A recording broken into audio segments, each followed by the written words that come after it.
Wade against Iguodala. 5 seconds left. Waiters back to Dwayne. Shoots. No, he couldn't get it off. Now fires it up. Back it in. It counts. It counts. The Heat win the game. Dwayne Wade won it for Miami. 126 to 125. It just happened. It is Artiso buzzer beater. NBA TV welcomes you for Game Time. It is Wade County with basically the crane kick 3.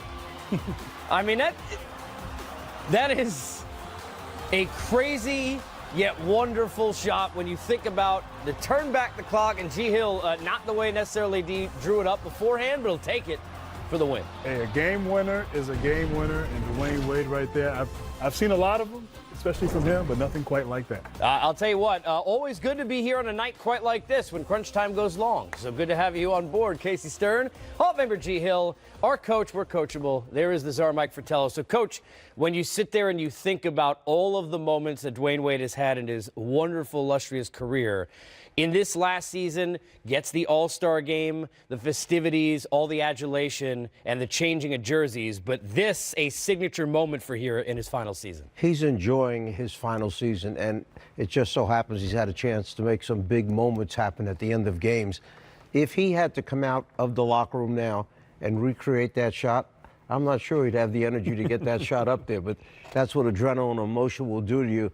He stepped backwards after getting it. He may have gotten it blocked twice on the first attempt by 2 different guys, comes up. And when you think about that, and as what you were talking about, how he's having fun, like he is enjoying it from the time he made that announcement, the perspective, taking it all in, the exchanging of jerseys, the All-Star celebration, and to have a moment like that, in a moment that was wacky and crazy and very much unlike any other sort of game-winning moment he's had during his illustrious career. You know, for him, you can see the celebration, the running around.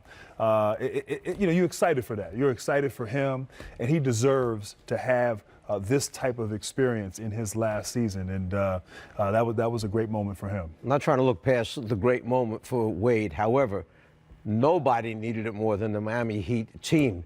After the last stretch of 10 or 11 games that they've gone through, falling back below the 500 mark the way they have, they're still there with a shot. This could be the thing that brings the team back together again and gets them on that little streak they need down the backstretch to wind up in that 8th spot. Well, a great energy from the team and certainly from D. Wade after hitting that shot. He is with, after the game, a guy who's always got that kind of energy, and Jason Jackson. The ball bobbled around and everything, and I just got it and just tried to get it up, and the good Lord put it in for me, so I'm very thankful right now. I'm a little overwhelmed right now, man. It's been a while since the moment like that. Against a team like that, I told Steph, I said, man, I appreciate that. I needed that on my way out, so thank you. It takes a lot to believe. And you've sat every day and answered the questions through the losing at home, through the losing during the 3 here. What is the work that you all been doing that makes you come out, have what? I got my hand on it. That's why he dropped it and quarterback. It was an amazing play by him. What was your angle on it? I mean, did you think it was going in? I didn't know why he was open, that open at the 3-point line. And, but I just tried to get there on the play. He made a tremendous play, man. I mean, you don't even think about shooting that type of shot and winning the game that way. So they played harder than us all night. They played better than us. We was able to make shots down in the 4th to turn the tide, but they really deserve to win this game. This is the last game ever against them where you kind of shaking your head and going off. Man, I forgot. I didn't even think about that until just now. You know, they just gamed us, you know, so I was thinking about the game. But, man, such an amazing player, amazing person, somebody that I've been watching, you know, since middle school, you know, and then to come up and championships and just be a staple here in Miami, man. It's something that, you know, you respect as a player. And he's going out like this. This is probably one of the best, you know, years I've seen from a guy that's retiring. So much love to D. Wade. Kevin, do you have a theory on, like, in recent games why there's been slow starts? I think I got to be better setting the tone, especially scoring the basketball. You know, not scoring, but just being aggressive downhill, creating stuff, and You know, maybe get to the free throw line a little early to slow the game down a bit just to fill us out, or, you know. So I just think I need to be aggressive, and I think everybody feeds off of that. So, you know, I just got to be better. I got to be better to start the games. What jolted you guys so light in the second half? I mean, just being down that much, you know, and we didn't want to lose by 25 points, and, you know, so guys' pride just stepped up after that second half. And we was able to make shots. Klay kept us in the game, and, you know, he was tremendous for us all night. That's why I wish we would have got the W for him. You know the teams are going to come out with the best game, you know, a game. Why do you do to slow it down, kind of get in the groove and fall behind so far? I think teams are coming out just relaxed against us. They have nothing to lose, especially a young team like this. So when you play a little bit more relaxed, those jump shots start to fall.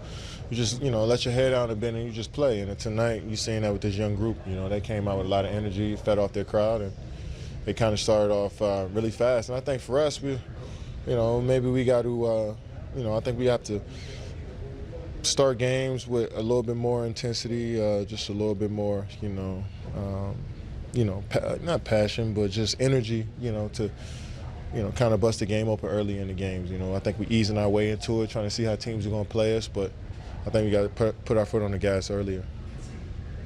I guess I'll say just exactly how we designed it. We're absolutely dead in the water on that. Actually, I thought we had a couple clean looks, believe it or not. Dion came off one time, maybe had a window, but he had the presence of mind to get it back to Dwayne. Dwayne, I thought, was open the first time. Then he faked it to see if he could get something better, and then that's just Hall of Fame presence of mind. I mean, his back was to the basket. I think he looked at the clock on the other end to see it go to 1. And sometimes you just need to be lucky. You know, we've had some of these breaks go against us this year that, I don't know, maybe we were due for one. But thrilling way to get this game. And I just commend our guys for yesterday. And that's what this league is about. You deal with struggles, you deal with things that are disappointing, and you see if you can grow from it. And for 24 hours, we were able to do it. And not have a ruined day yesterday with the tails between our legs, but just come into work and see if we can find some solutions. You've seen so many of these from him. Yeah. Right? Given, you know, Game 3 in the finals in 2006 and all that stuff, but given the stakes, given where you guys are, biggest? I don't know. I think it's and I even told him, we normally go through our routine. I go around the locker room. As soon as we broke the huddle, I just gave him a huge hug. Didn't even wait. I said, I'm not waiting. I bear hugged him. But I think the raw, genuine emotion after that is my favorite one that I've seen him in all of his ones that he's hit. And I have a couple of them in my office, you know, the .08 ones against Utah and New York. But this one, just the realization that it went in, and then I could see his look to see the official go like this, and then he looked up at the score, and then there was the reaction. And just, you know, after being 16 years in the league, and just that raw joy, you know, that's what it's all about. That was fun. That was one of my favorite moments, just watching his reaction, and then the team's reaction after that. Obviously the buzzer beater, but what can you say about, in the last couple of minutes, Dwayne being able to slow down the tempo of the game and just slowing down the game, especially when it's such a high-tense situation? Yeah, and that's what Hall of Fame players do, because they came storming back, and they can break your spirit, obviously better than any team in the league. They had 2 4-point plays, and when they made both of them, you're not even at the least bit surprised. You're expecting it to go, and for them to get fouled, and for them to make the free throw. You see it time and time again. So oftentimes you can get totally rattled and lose your level of detail and execution on the other end. It's so easy. You see it night in, night out against this team. But if you have a Hall of Famer, you can kind of get set. At least you can get organized, and you know you're going to get you know, something coherent, and that's what he did. He just got guys to their spots, and we were able to make or miss, able to get the right looks. when Goran scores big, it's not surprising, but we're a little surprised considering third game back after 2 months off. I'm never surprised by his talent and the plays that he can make, but I didn't realize that he had 25 at halftime until after I spoke to the team. I was looking at all of their numbers and points in the paint, like just some other bigger numbers. I went back in my office and I was surprised that he had 25. It was just in one of those zones, and we needed every bit of it because you have to get a cushion against this team. You know, you do, and you have to have players that can make plays against all the switching, and guys that can create something sometimes out of nothing, and Goran does that, and he's done it for his whole career. Warriors make their second stop of a 4-game trip east tonight as they hit South Florida. Golden State has won 18 of their last 21 games. So for all the nitpicking about what works and what doesn't work with the new lineup, which won't include DeMarcus Cousins, he is out tonight resting, they're still really, really, really good. And taking on a Heat team that has sort of inexplicably lost 6 in a row on their home floor. Weird. Maybe they got to go back to their regular colors on that home floor. I agree. Maybe that's the problem. I don't know. I'm not saying it is, but worth a try. Let's hear from head coach Steve Kerr. Yeah, Loon's going to start for DeMarcus. Second, the last time you played the Heat, that was just a 2-point game. What do you remember reviewing on tape about how you like to play? They kicked our butts last game. They really did. We had to play really well down the stretch to win the game. But they were more physical, better defensively, smarter offensively. They outplayed us, so we were fortunate to get out of there.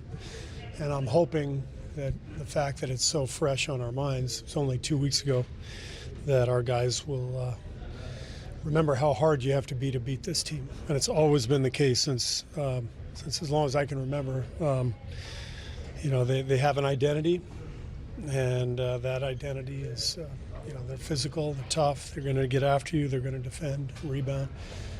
So we've got to be ready for that.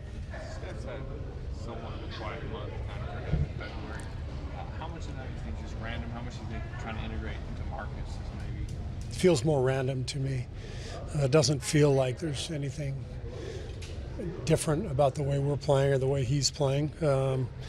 Just every player kind of goes through stretches where maybe things don't go quite as well, but you know the drill with Steph. I mean, as soon as you think, oh man, he's in a little rut, he's going to make 10 threes and you're going to forget about it. Steve, have you guys already decided you're going to sit tomorrow? No decisions have been made on tomorrow night. I know DeMarcus will play tomorrow, but nothing else has been decided. Jordan's feeling better? Yeah, he's feeling a lot better. He's kept food down and lots of fluids, and so he'll be ready to go tonight. Steve, at what point do you start thinking?